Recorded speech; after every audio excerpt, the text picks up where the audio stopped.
नमस्कार। स्वागत है आपका आज के इस नए और विशेष कार्यक्रम में। आज हम ऐसे विषय पर बात करने वाले हैं जिस विषय पर अगर हम बात करें तो समाज में 50% लोगों को विश्वास नहीं होता।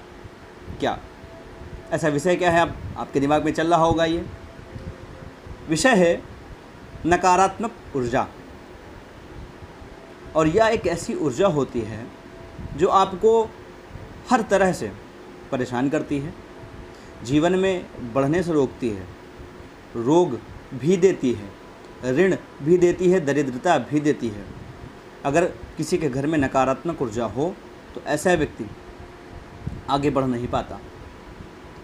परिस्थितियां उसकी दिन पर दिन खराब होती चली जाती हैं। कोई ऐसा रोग हो जो अचानक से सामने आ जाए, कोई लक्षण नहीं, आपको परेशानी, जैसे छोटी सी बात, आपको पेट में दर्द होता है पर जब आप चेकअप कराने जाते हैं तो कुछ नहीं निकलता। क्या आप बता सकते हैं इसका कारण क्या हो सकता है? कहीं ना कहीं आपके घर में नकारात्मक ऊर्जा है। जो मैं आपको लक्षण बता रहा हूँ, अगर वह लक्षण आपके साथ होते हैं या फिर मैच करते हैं आपके घर में, तो फिर समझ लीजिएगा कहीं ना कहीं आपके घर में नकारात्मकता है। उसको दूर करने की आवश्यकता है, तभी आप आगे बढ़ पाएंगे। अब वो लक्षण क्या है? सबसे पहला लक्षण है कि ठीक से नींद ना आना। रात में 3 से 4 बार नींद खुलना, और नींद खुलने के बाद आपकी जो हार्ट बीट होती है उसका बढ़ा हुआ होना, एकदम से आप चौंक जाते हैं, नींद खुल जाती है और खुलने के बाद आपकी हार्ट बीट बहुत ज़्यादा बढ़ी हुई होती है। ये आपके साथ अगर हो तो नकारात्मक ऊर्जा है। अगर आपको ऐसा महसूस होता है कि आप रात में लेटे हैं और आपका शरीर भारी हो रहा है, या फिर ऐसा लगता है हमारे ऊपर कोई लेट गया है, या फिर ऐसा महसूस होता है हम बोलने की कोशिश करते हैं पर आवाज़ हमारे गले से नहीं निकलती, तो फिर समझ लीजिएगा आपके घर में नकारात्मकता है और आपके साथ है, आपके कमरे में है। ये कोई बहुत बड़ी चीज़ नहीं होती है, पर अगर माने तो बहुत बड़ी चीज़ होती है, जो हर जगह पर हमें असफल करती है, हमें औरों से पीछे बनाती है, क्योंकि हमें कारण पता नहीं होता। हमारे सामने नई समस्याएं आती रहती पर हमें कारण पता ही नहीं। अब कारण नहीं पता है तो फिर उपाय किसका करेंगे? पर आपकी कुंडली में यह परिस्थितियां साफ दिखती हैं, ऐसे योग होते हैं। अगर आपके कुंडली में पितृ दोष हो तब भी आपके साथ ये परिस्थितियाँ होंगी।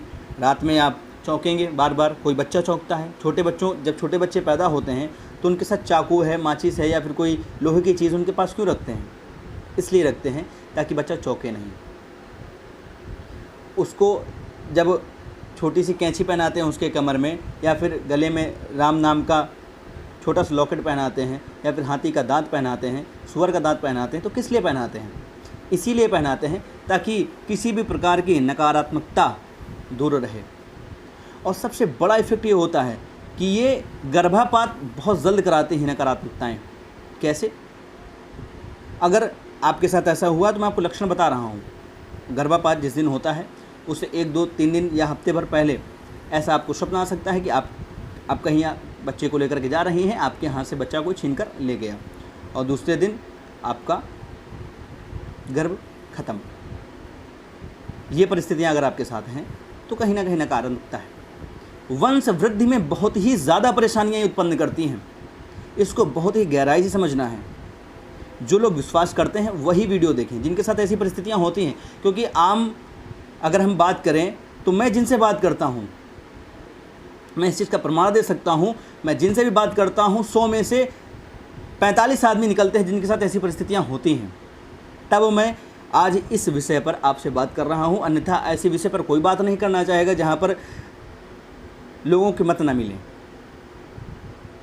मुझे शौक़ नहीं है लोग मुझे पिछड़ा हुआ कहें या फिर ओल्ड जनरेशन का बोले, मुझे शौक़ नहीं है। मैं भी नए जनरेशन का इंसान हूँ। पर जब ऐसी परिस्थितियाँ देखता हूँ, लोग परेशान होते हैं, तो फिर मैं एक ज्योतिषी हूँ, मेरा धर्म है कि ऐसे विषय को आपके सामने लेकर के आना, आपकी परेशानियों को दूर करना। आपके साथ ऐसा भी हो सकता है कि आपके घर में बेवजह कलह हो, दरिद्रता छा सकती है। आप चाहे जितना घर सजाने की कोशिश करें, आपके घर में कुछ ना कुछ आपको अधूरा मिलता हो, घर के किसी भी कोने से अजीब सी गंध आती हो, तो आपके साथ नकारात्मकता है। किसी एक पर्टिकुलर स्थान पर आपके घर में कोई ऐसा पर्टिकुलर स्थान हो, जगह हो, जहाँ पर जाने पर सबसे ज़्यादा आपको डर लगता हो,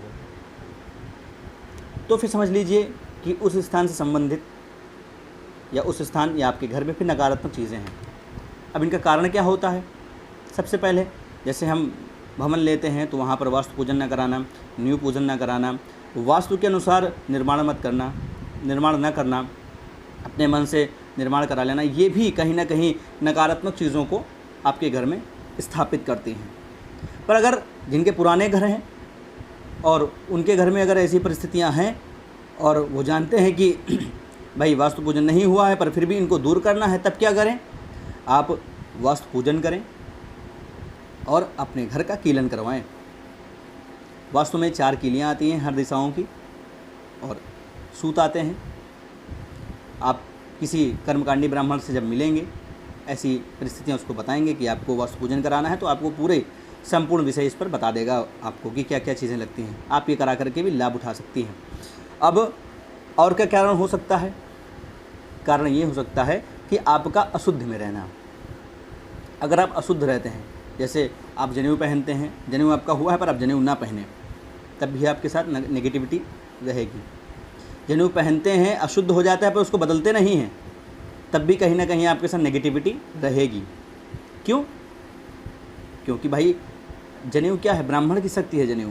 भाई हम लोग अगर ब्राह्मण हैं और हम लोग अगर यह जनेऊ पहनते हैं, अगर हम पहनते हैं तो हमको कोई शौक़ थोड़ी है, पर इसका महत्व है। अब जब आप इसके विषय में पढ़ेंगे तब आप जानेंगे। जिसके विषय में हम पढ़ते नहीं हैं उसकी महत्ता हम क्या जानें। और आज के समय में धर्म धीरे धीरे पीछे जा रहा है, पर जो लोग पीछे जा रहे हैं उनको जाने दीजिए। आप अपनी चीज़ों को देखिए, आपको क्या करना है जीवन में। सबको देख करके मत करिए, आप धर्म के अनुसार चलिए, स्थितियाँ आपकी अच्छी रहेंगी, सुखद रहेंगी।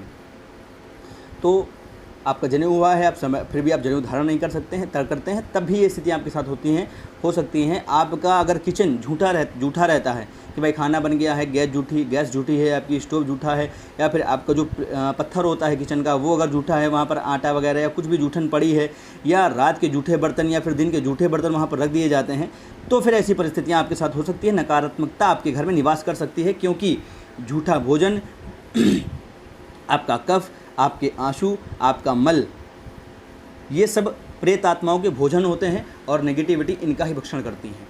आपके घर में अगर अशुद्धि रहती है, ये समझ लीजिए कि आपके घर में कोई शौच के लिए जाता है और स्नान किए बिना बिस्तर पर फिर आकर के लेट जाता है, या फिर आपके घर में सारी चीज़ें छू लेता है, तो कहीं ना कहीं फिर से सब अशुद्ध हो गया।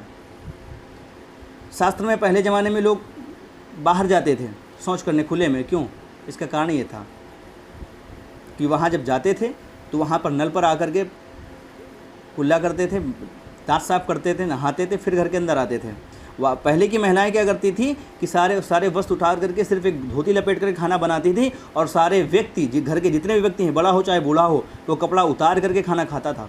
और आज के समय में परिवेश ऐसा हो गया है, परिवर्तन हो रहा है धीरे धीरे, कि हम आज बेड पर खाते हैं, भगवान के कमरे में खाते हैं, जहाँ भगवान होते हैं वहाँ चप्पल पहन कर जाते हैं, जबकि भगवान को हम कहाँ बिठाते हैं?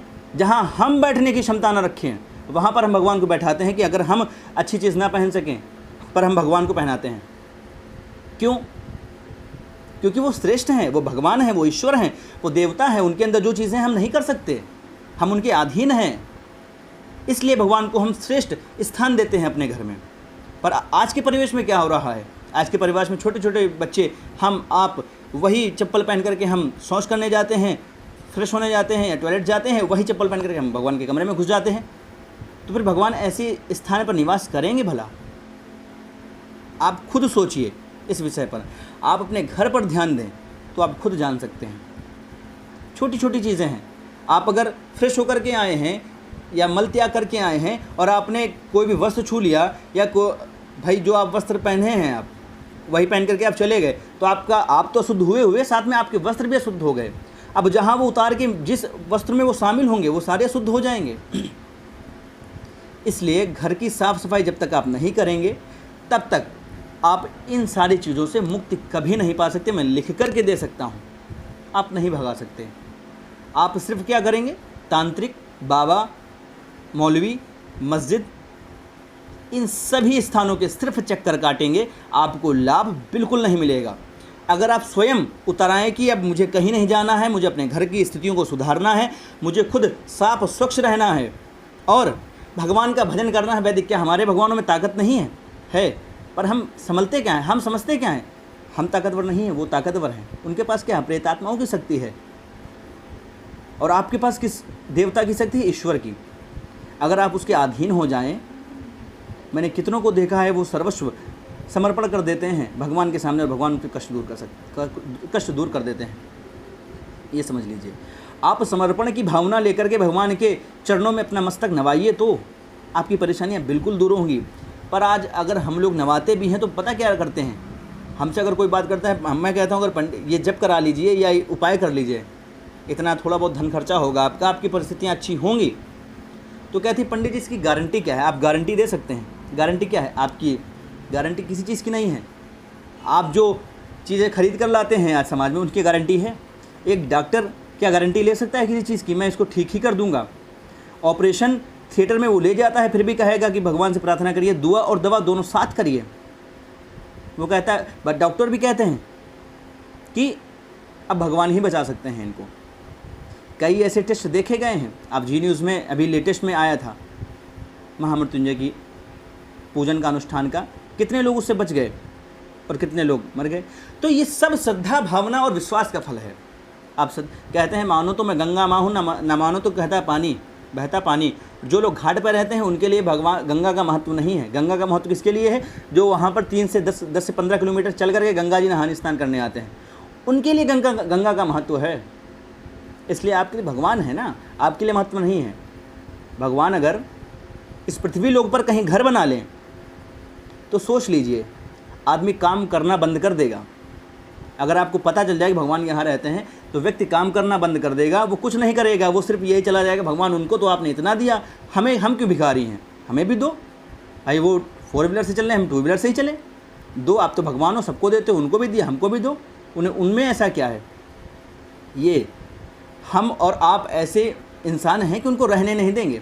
कोई भी समस्या होगी, भगवान वहाँ रहते हैं फलाने नगर में, चलो ठीक कर देंगे वो। तो ये कहीं ना कहीं सृष्टि पालन, जो सृष्टि के नियम के विरुद्ध होगा, इसलिए भगवान कलयुग में प्रकट नहीं होते। यही एक मुख्य कारण है, क्योंकि हम और आप छोड़ेंगे कहाँ उनको? हम और आप हर वक्त कोई भी काम होगा, पैसे नहीं है भगवान के पास, चलो कोई काम नहीं करेगा। ना भीख मांगने वाला भीख मांगेगा, ना मंदिर, हम ना मैं ऑफिस में क्यों बैठूंगा? जब मुझे पता है भगवान का रास्ता, भगवान का घर कहाँ है, तो मैं क्यों बैठूंगा यहाँ ऑफिस में? या मैं किसी से क्यों कहूँगा भाई आप अनुष्ठान करा लो? मैं खुद वहाँ जाऊँगा, भगवान मुझे दो। भगवान क्या है? भगवान समता का व्यवहार करेंगे, अगर आपको देंगे तो हमको भी देंगे। अब भगवान कुछ देते ही नहीं है। गीता कहती है कि आपके कर्म के अनुसार आपको फल मिलता है। 18 पुराणेषु व्यासस्य वचनद्वयम् परोपकाराय पूर्णाय पापाय परिपीडनम्। जितने भी वेद शास्त्र गीता उपनिषद जितने भी लिखे गए हैं, सब में सिर्फ 2 बातें लिखी गई हैं कि परोपकाराय पूर्णाय, परोपकार से पुण्य की प्राप्ति होती है, पापाय परिपीडनम्, और पाप करने से सिर्फ पीड़ा प्राप्त होती है।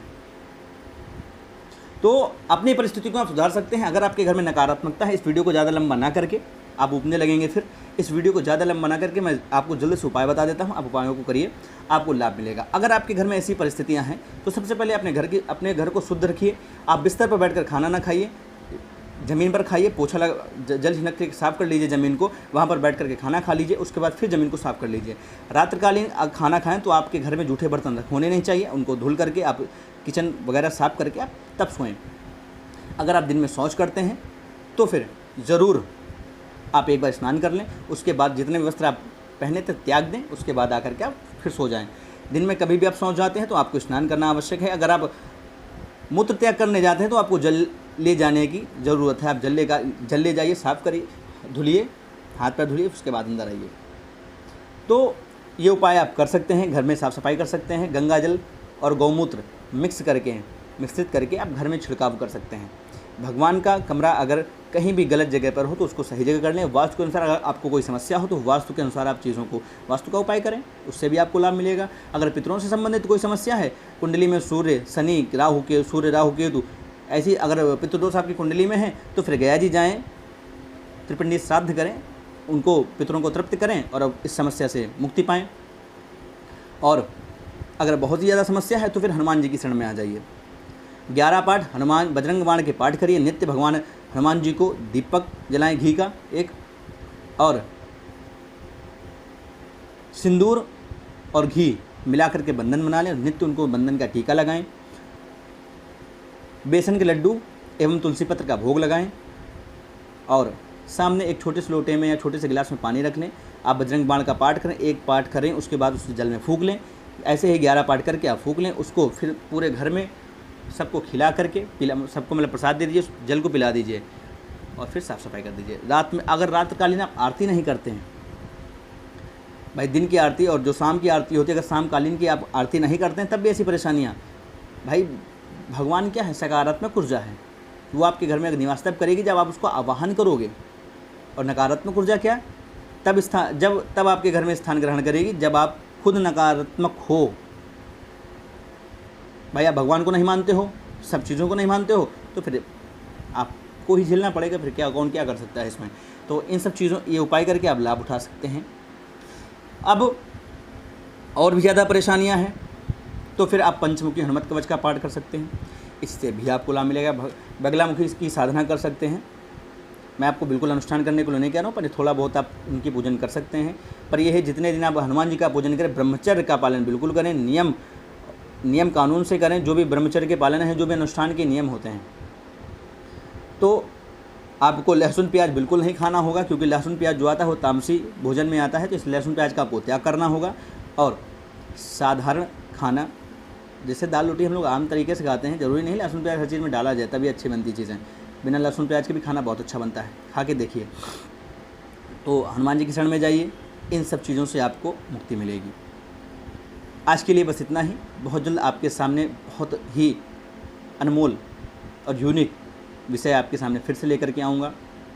अगर यह विषय आपको पसंद आया हो तो लोगों के साथ शेयर करें, सब्सक्राइब करें, लाइक करें। और अगर आपको कोई समस्या है तो आप कमेंट बॉक्स में अपनी समस्या डाल सकते हैं स्क्रीन पर, या जो पर हमारे डिस्क्रिप्शन बॉक्स में जो भी हमारे नंबर हैं उन पर आप संपर्क करके जो भी आपकी समस्या हमसे शेयर कर सकते हैं। नमस्कार।